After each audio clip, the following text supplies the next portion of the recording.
listening to StreetClothes, the podcast that takes you beyond the four walls of the hospital and into the lives of clinicians who live passionately no matter what happens to spark their hearts. Each week, we dive into the hobbies and side hustles that refuel the clinical spirit, recharge the mind, and remind us all that there's a big, beautiful world out there to keep exploring. StreetClothes, because life happens outside of scrubs.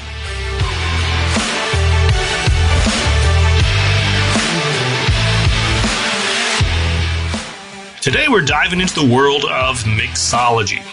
That's right, we're going to be talking about the art and science of making cocktails. But it's not just the making of the cocktails. It's the entire ethos and atmosphere around mixing drinks, the history, the how-to, the design, the creative, the enjoyment. Now, you may be thinking, isn't that just like fancy bartending? Well, buckle up because we're going to shake up those misconceptions and assumptions out there around mixology.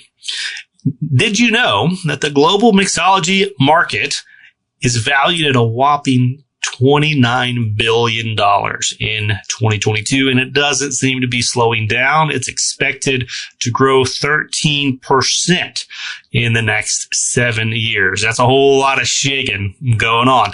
But mixology isn't just about throwing together some alcohol and some fruit juice. It's a craft that combines chemistry, creativity, as I mentioned, and a little dash of showmanship.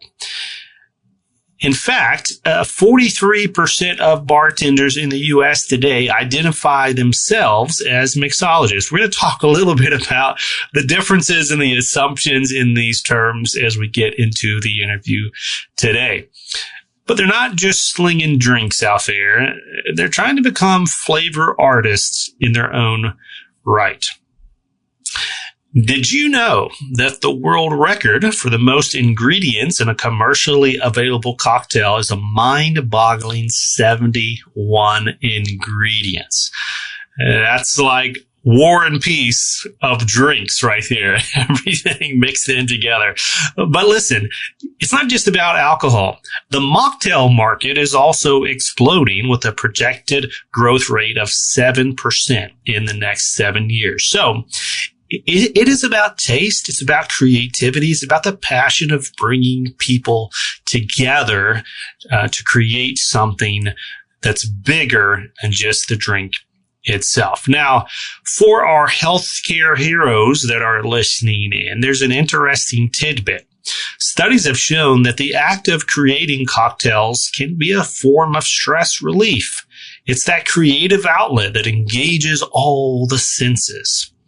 So the next time that you're feeling stressed after a long shift, maybe trying to mix up a mocktail, maybe just the ticket to get you out of the funk. For some, mixology is not just a hobby. It can become a lifestyle. It's about exploration, creativity, and as I said, bringing people together. So whether you're shaking up a storm at home or wowing friends at your next party, remember, in the world of mixology, there's always room for one more ingredient, one more twist, one more shake on the status quo.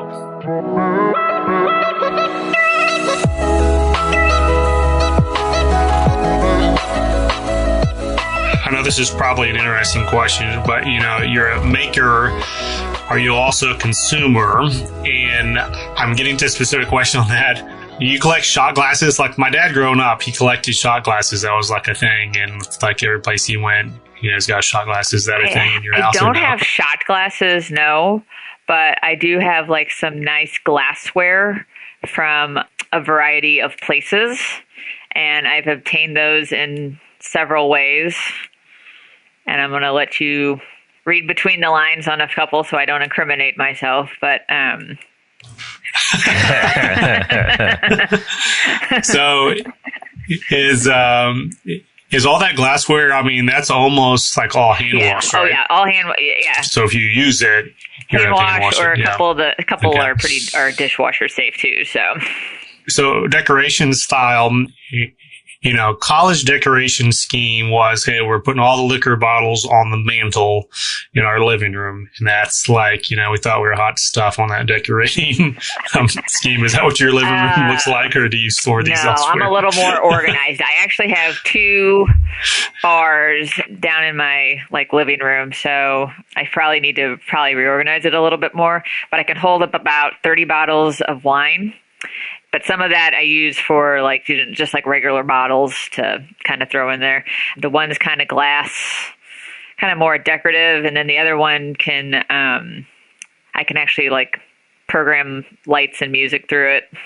So that one kind of gets used for get-togethers or parties, or I have some different decorations just for the various seasons and holidays. So I'm actually getting ready to put up some fall stuff probably next week on the bars. And then I have seasonal dish towels, bar towels I can put up for decoration as well. Now, did you, are these bars that you kind of built into your house, or did you buy the house that already had a bar? No, they're freestanding bars. One's actually a glass bar cart, a pretty big sized bar cart, I would say. That just require being some putting together. I had to buy the second one because I was running out of room in the first one, and I was running out of room in the kitchen. So last summer, my wife and I were looking for houses, and we learned really quickly that we like the 1970s kind of style house. But what's interesting about the 70s houses, it's probably true for 60s, late 60s too, but we kept seeing these houses, and almost all of them had a wet bar somewhere in the house. And it's you don't see those in 80s and 90s styles houses. But man, 70s is just they're not building a house unless they got a bar in there. It's awesome. I would love to have a built-in, big bar type thing. I just don't have the space for it. Yeah, that's awesome. I think those little mobile bars are fantastic. I've got a bar cart, in the corner, and it's mostly bourbon. So not too fancy, mainly for storage, not as much for use, but 66% of millennials report efforts to reduce their alcohol consumption in 2024, which means the mocktail market is one that's going to continue to grow. So everything that we learn on this episode today about the mixing and the passion and the flavors, it doesn't just have to tie to alcohol. There's a whole other world out there that can enjoy these drinks without the alcohol part of it. About 15% of high-end bars in the U.S. offer some form of what's called molecular mixology, that's showcasing the growing interest in this innovative cocktail technique. If you want to know more about molecular mixology, Google it after the show and let us know what you think.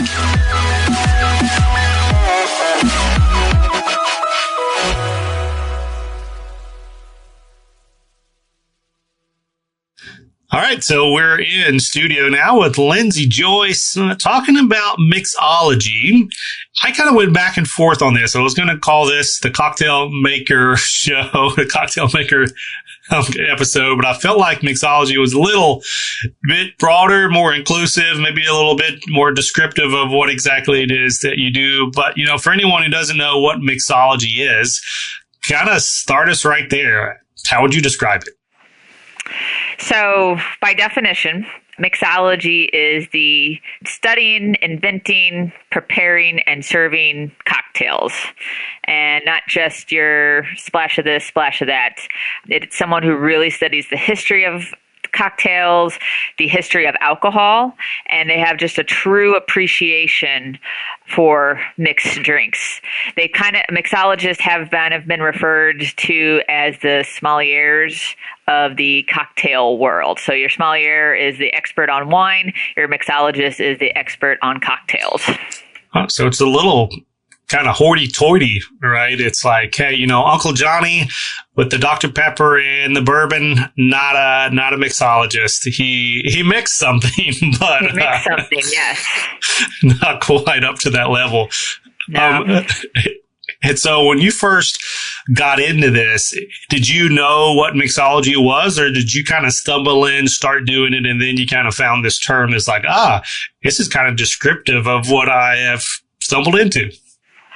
So I kind of stumbled into it. So in 2020, when we were all at home and locked down and needing something to do, right? We couldn't go out. You couldn't go out. I almost forgot about that. Thank you for reminding me. Okay. Yeah, it was almost completely out of my memory. And then here we go. I'm sorry. Trust me. I'd like it to be out of my memory too. But, so when I wasn't working, I needed a hobby, needed something to do. So everybody was picking up something new at the time. Some people were learning how to make bread. Some people were doing crafts and puzzles, and I had a little bar at home, and my friends and we used to get together for weekly trivia nights on Zoom, or we'd have Zoom game nights or Zoom happy hours. I think were a big thing for a lot of people.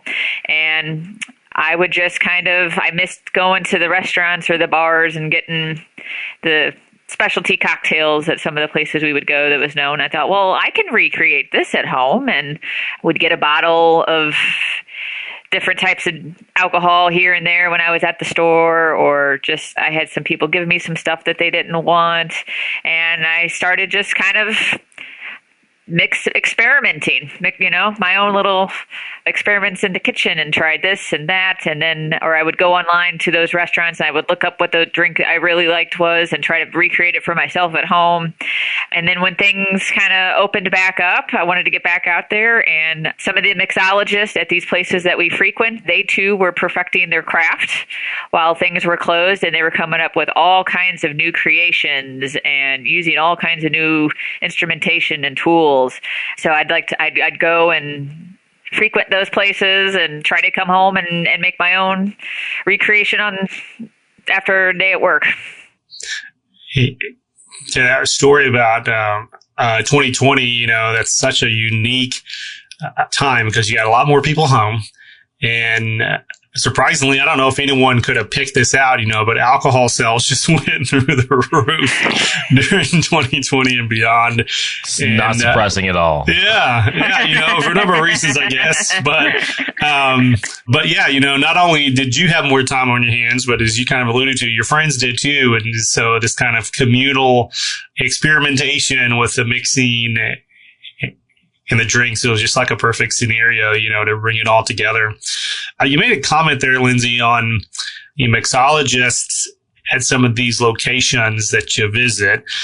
And I just want to clarify up front, so I'm not using the incorrect terminology here because we've already established this little hoity-toity, so I don't want to get out of my zone here in my lane. Is there a difference? Like, is every bartender a mixologist? Is every mixologist a bartender? Kind of differentiate that for us, if you will. That's kind of a great question. When I kind of was looking up a few things for this interview, that was a big question that was brought up a lot. And it was kind of funny. It said that every bartender thinks they're a mixologist, but not every bartender is a mixologist. Okay. So they could think, they're just making a classic, say, rum and Coke. Yeah, they're mixing that together for you. Or an old fashioned, or any of these kind of like simple cocktails that we've all heard of. Yes, they're mixing that for you, but do they really know like the history as to how that drink came to what it is? Why use gin versus vodka? Why use this brand of bourbon versus this brand of bourbon? So I feel like the mixologists can be bartenders, but not every bartender can be a mixologist. I want to go into the process here next, but before we do, I want to follow up just in that comment because it's really interesting, right? Like we've all had in eating out, we've all had great experiences with waiters, right? And there's just a huge difference in one that's just kind of there, checking the boxes, like getting your food, taking your order, whatever. But then there's another one that's like, hey, I'm going to tell you what you're about to eat and how all these flavors mix together, like why the chef decided to put this on the menu versus this, and like just all that complimentary stuff. Do you feel like at that mixology level, like do they take joy in sharing the knowledge? Obviously like it's a level in their craft that they've gotten better. They know why. is it kind of inherent that they also like to share why, or are there mixologists that just kind of still keep that behind the scenes? They know it and they're going to mix it, but they're not necessarily going to communicate all that to the customer.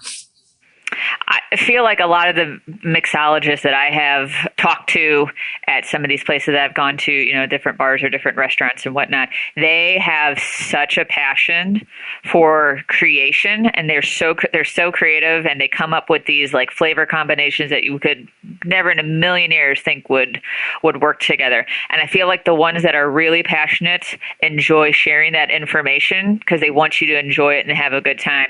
I've been to some places where, they're very skimp on the details of what's in it. And I've been to other places where they will give you an entire menu of just what's in one drink. I think they like to share good products when they find them. And I've actually have been influenced by some of them to buy, if I'm looking for something to stock my bar, I might buy this gin because I've seen it on menus before versus another place. We just went to a place on a recent trip that was a true speakeasy. It ran by two restaurateurs, and one has actually gone to kind of culinary mixology type school in this country that we were at. And they ended up with a 27-page cocktail book. And when you've heard in like other like restaurant shows, they tell you really should limit your menu as to not overwhelm. But their mentality was they've come up with all these recipes and they don't want to hide anything. They want to share everything that they have. So while it might seem overwhelming, it kind of also displays the creativity and the experimentation and like the time and the effort that they have gone into to come up with a 27-page cocktail book. So they're not exactly like proprietary minded. Like they're more of the open, like make sure everybody knows what's happening instead of trying to make it theirs, basically. Yeah, and I think those are the ones that you see at some of these like cocktail competitions or, that go out on some shows and things like that. They just have this passion and they want to share it. They have the knowledge, they want to share it to others. So, Lynn, let's talk about the process here, because obviously there's a part of this that we've been talking about, it's the passion, it's the history, it's the why behind it, but then you gotta do it. I guess that's part of this, this hobby is you're not a true mixologist unless you're actually doing it. Otherwise you're just like a historian. So what's the process like in, mixing or maybe even creating a new cocktail? Cause you just mentioned, hey, people get creative about this, make 27 pages, kind of walk us through that from beginning to end. I think a lot of it is experimentation and trial and error. I know when I was just kind of playing with things in 2020, I had some combinations that were great, and I had some combinations that absolutely no human should ever taste, ever. I would try to make, I remember the first time I tried to make simple syrup, which is essentially like a cup of water and a cup of sugar over the stove, and I burnt it and I ruined a pan. I mean, nobody should be able to mess something up that easy, but it is. It's like hummingbird food, right? Like sugar just and right water. on outside. So yeah. It's a lot of, it's a lot of experimentation and just trial and error. What works, sometimes maybe adding a little bit of this flavor or adding a pinch of salt when you don't, think salt would be great in a drink, actually can enhance a flavor or bring it out even more than you would think. So like, for example, like the Cosmopolitan is kind of a classic drink. I think everybody has kind of heard of it. It's, the basic recipe is like vodka, triple sec, cranberry juice, splash of lime juice. Anybody can make that.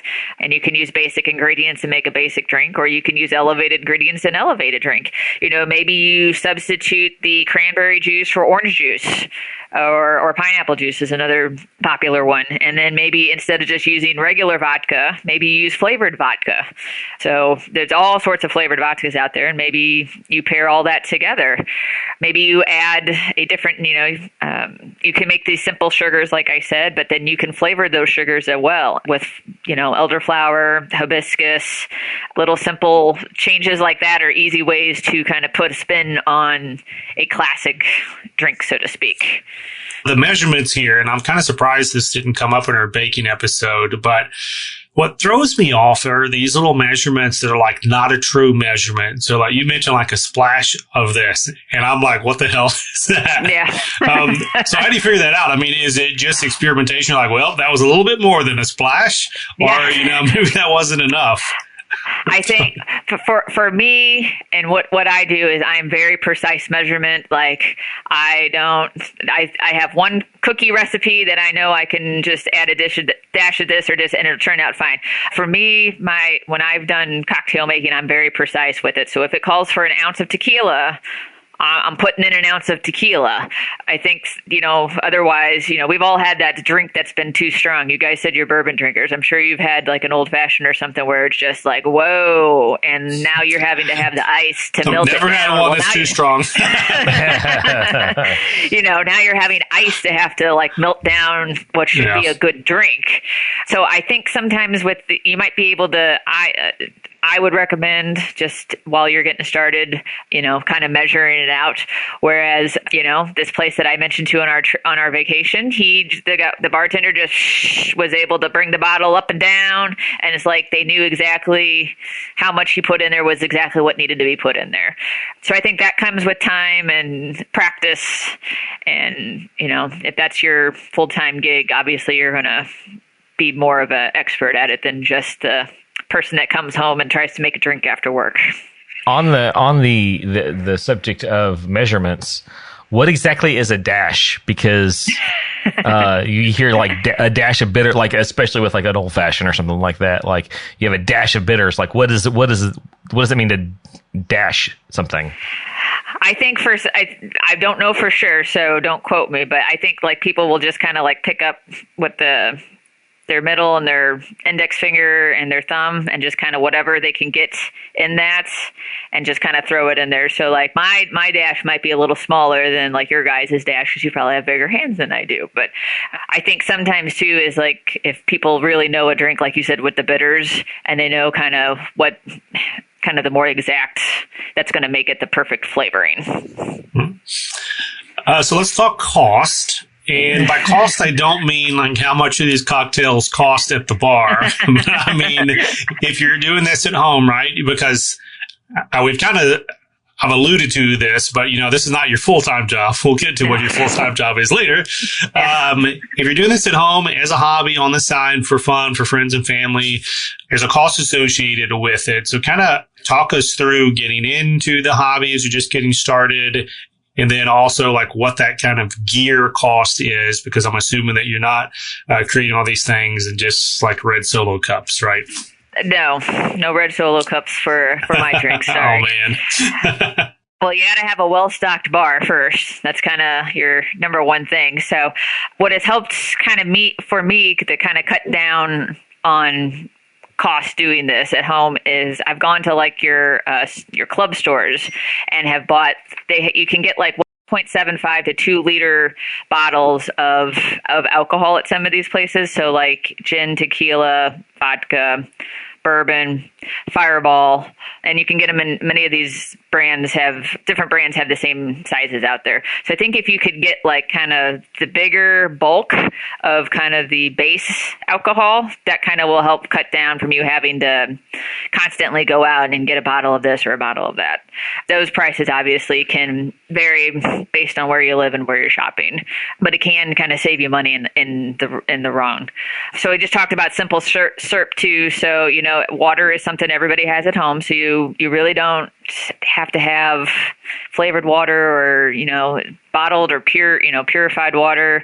I've never really noticed a difference in using different waters in my drinks. So, and then, most people have sugar, some, usually at home. Otherwise, you can get it pretty cheap at the stores. Sometimes fresh fruit can be used to add to a drink, either making a different syrup, like we talked about earlier, or using it as a garnish. I love a drink that always has fresh fruit in it. I think that just elevates it a little bit more. So wherever you buy your fruit, if you buy it in bulk or if you buy it just one piece at a time.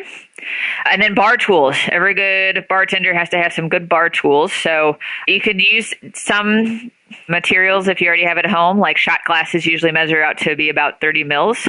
Otherwise, I would recommend a good kind of basic bar kit to get you started. And that includes things like a shaker.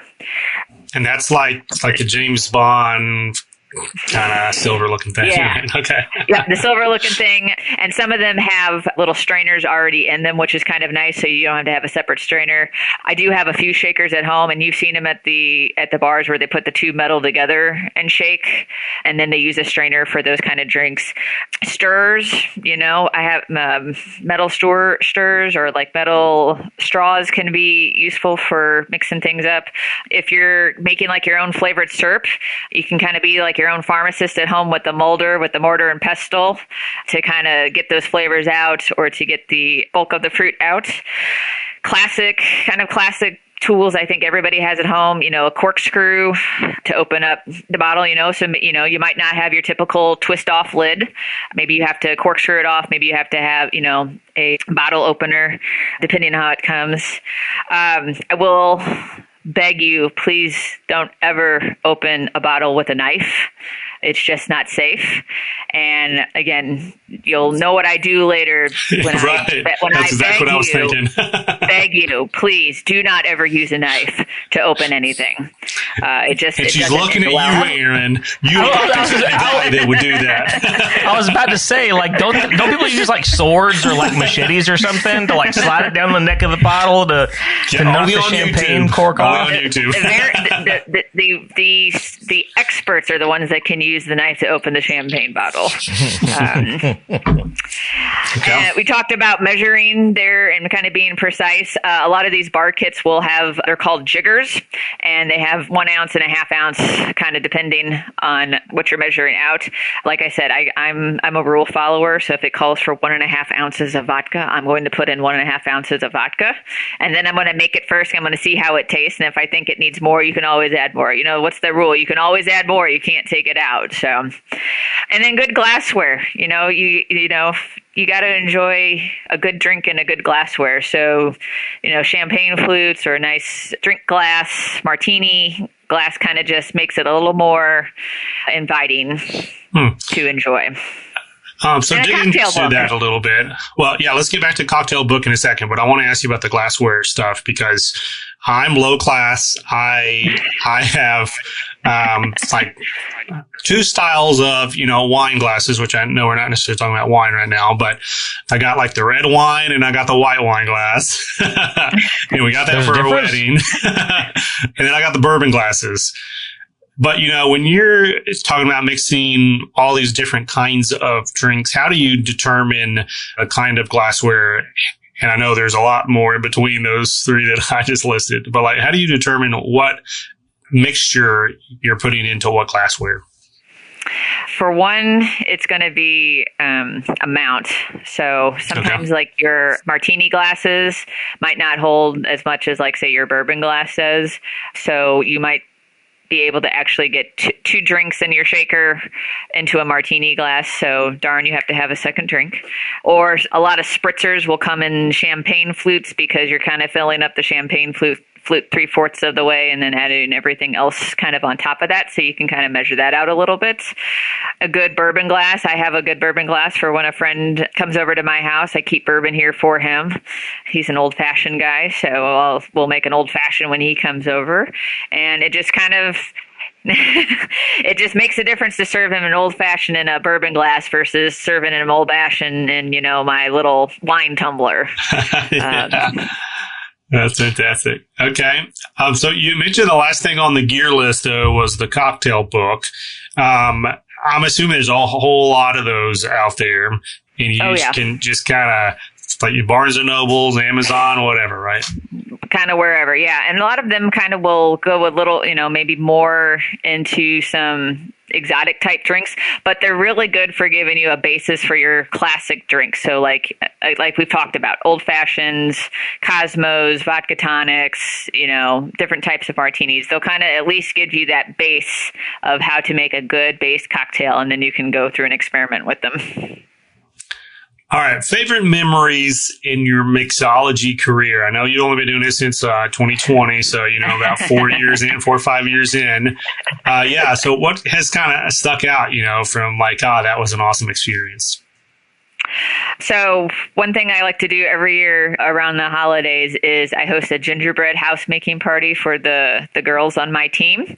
And I always try to come up with a different Christmas drink every year for them. So there's always this like, oh, what's she going to make this year for us to try? So I always like trying to come up with a new concoction, and I usually kind of start looking around, seeing what's out there, or seeing what I even have in my arsenal of supplies that I could mix together and start experimenting with.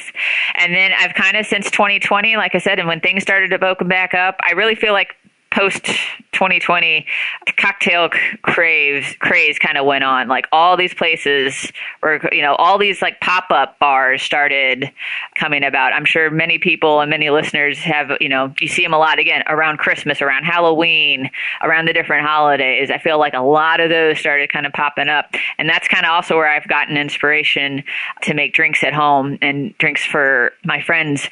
And not everyone can always go to those. They don't have time for whatnot. But what I've done is kind of taken some of those drinks that I found, come home, recreated them.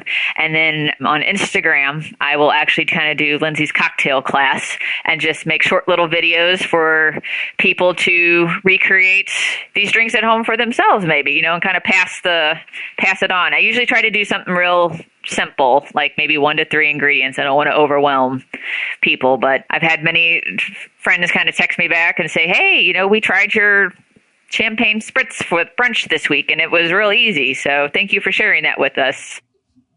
That's awesome.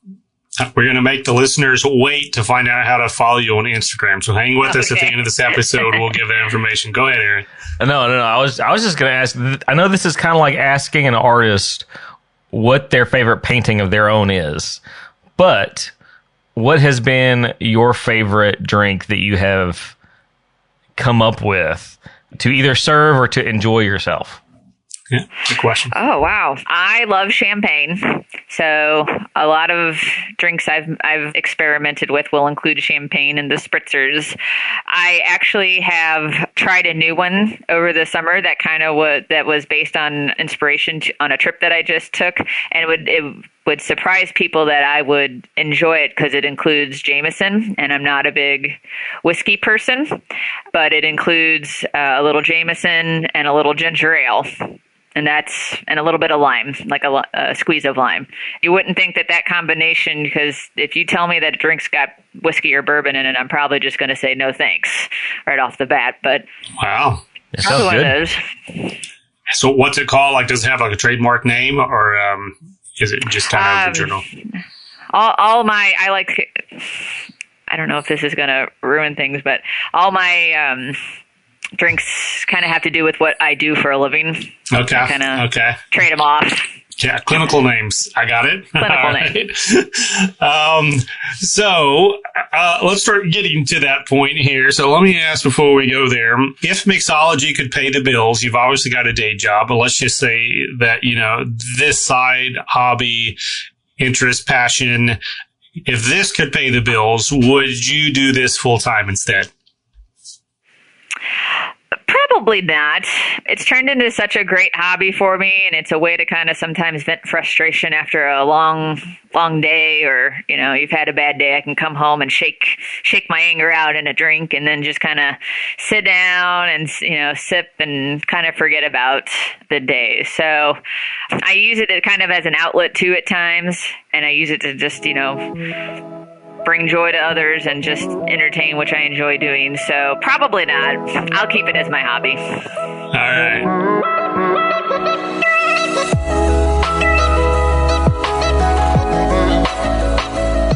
In 2023, the margarita remained the most popular cocktail in the U.S., accounting for a whopping 60% of all cocktails sold. I don't know about you. I'm not a margarita guy. I'm an old-fashioned guy, but I'd love to hear if you're one of these margarita fans. Let us know in the comments in the show, wherever you happen to be listening or tuning in. I'd love to know what your favorite cocktail is.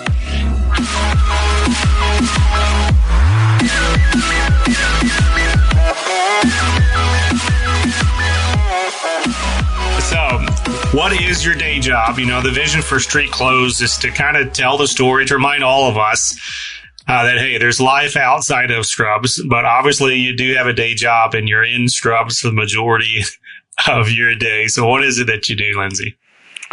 So I am an operating room nurse, and I specialize in cardiovascular and thoracic surgeries. We've been through this whole interview. You know, you've been a lot of specifics around mixology, and I'm kind of curious your perspective.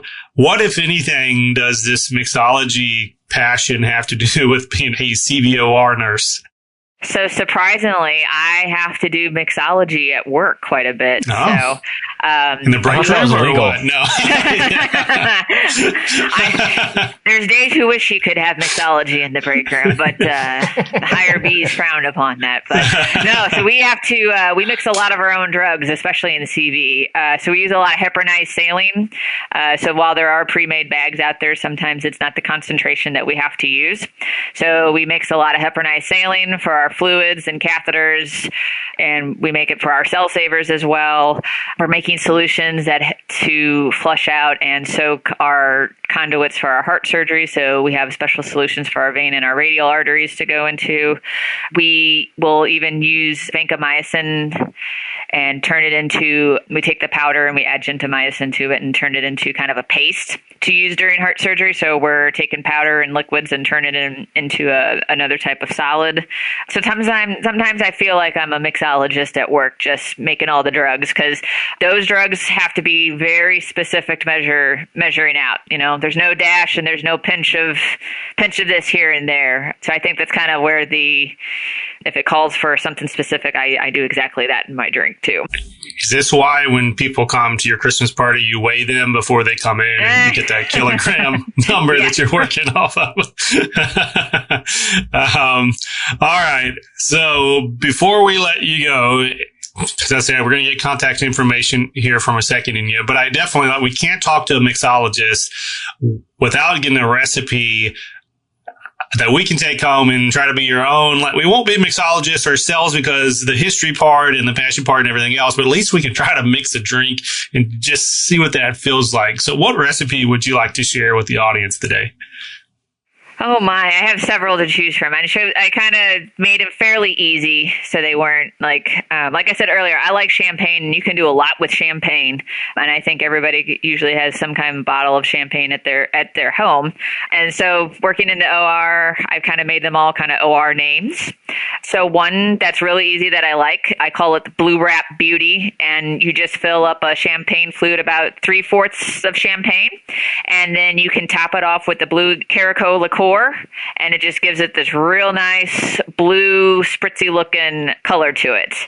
So, and then to add on to that, if you'd like to change colors up, you can take that Blue Beauty, add some orange juice to it, and it'll turn a lovely color of green.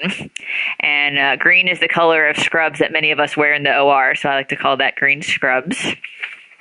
I mentioned the Jameson and ginger ale earlier with a little bit of lime. Mix those together and pour over ice. And I just called that my surgical sweet. I don't know why. Surgical sweet just sounded good. Probably because ginger surgical ale. Sweet, it's like with the W? Or is it surgical sweet with the U? It's surgical sweet with a U. Okay. So you're going all the way. We could make it surgical sweet with a W, though. Yeah. Either way. Yeah. Another real easy one that I like to do, and I call it ecchymosis because it has a purple color to it, is very easy. There's a liqueur out there called Chambord that kind of has this purple, it's purple in color.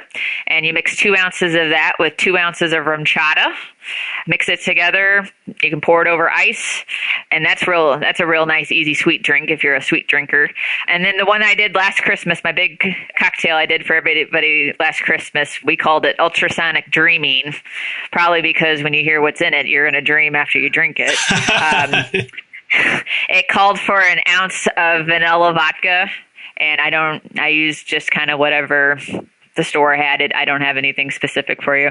An ounce of Bailey's Irish Cream, an ounce of Amaretto, and an ounce of rum chata. Put it all in a shaker with some ice, shake, and pour into a little sipping glass. That one was a big hit with everybody last year. So we're going to put that recipe to the ultrasonic dreaming in the show notes of this episode, so folks can just click right on through and get that. And I know, Lindsey, that there's going to be a ton of questions on this episode from people who want to experiment themselves, or maybe they want to encourage their significant other to start picking up the habit, because, you know, we all need an audience if you're being a good mixologist, because you don't want to drink it all yourself.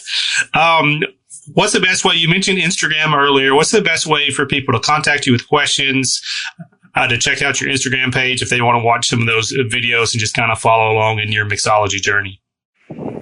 So you can find, I'm on LinkedIn and Instagram. Feel free to message me on either one of those. So LinkedIn, you can just search for me for Lindsey Joyce. And then on Instagram, it's RNLinz with a Z, 83. You'll see all the different drinks that I'm trying on there and making videos and what I'm finding out there to share with others. All right, Lindsey, terrific interview. This is so fun to just learn about. I've enjoyed many of a cocktail on the other end, on the consumer end, but I've never really sat down and thought what goes into the creation of the recipe, to the process and whatnot. And this was a really cool journey that you brought us on today. It was great sharing it with you guys.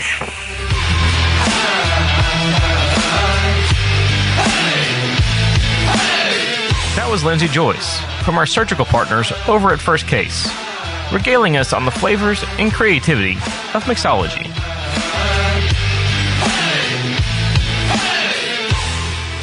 Thanks for listening to this episode of StreetClothes, where we explore the lives of clinicians outside of the hospital. If you enjoyed this conversation, make sure to leave us a 5-star rating and review wherever you get your podcast. We'd love to hear from you. Please don't hesitate to reach out with an interest that maybe you have taken up outside your department. That's a wrap for this episode of StreetClothes, proudly brought to you by the Healthcare HQ Network. Now, get back to what moves you, because life happens outside of scrubs.